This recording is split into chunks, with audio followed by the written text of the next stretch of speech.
పద్మశ్రీ, పద్మభూషణ్, పద్మవిభూషణ్, భారతరత్న ఇవి మన దేశంలో పెద్ద అవార్డులు. లీడర్లు, సినిమాలకు, కవులు, కళాకారులు, స్వచ్ఛంద సంఘాలు నడిపేటోళ్ళు, నలుగురు కక్కెరొచ్చే పనులు చేసేటోళ్ళకి ఇస్తారు. సేమ్ ఇట్లనే దునియాల నోబెల్ ప్రైజ్ అని ఉంటుంది. దానికి మస్తు విలువ.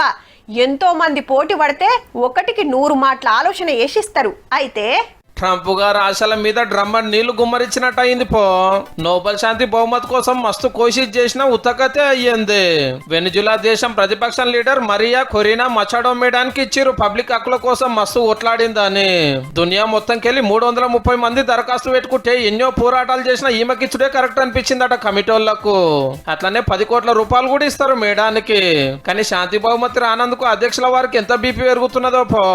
7 యుద్ధాలు ఆపినా నాకే ఇయ్యాలి, నాకు ఎవరికి ఇస్తారు, నేనే దునియా శాంతి దూతనని ఎన్నో మాటలు సారే చెప్పుకోనే.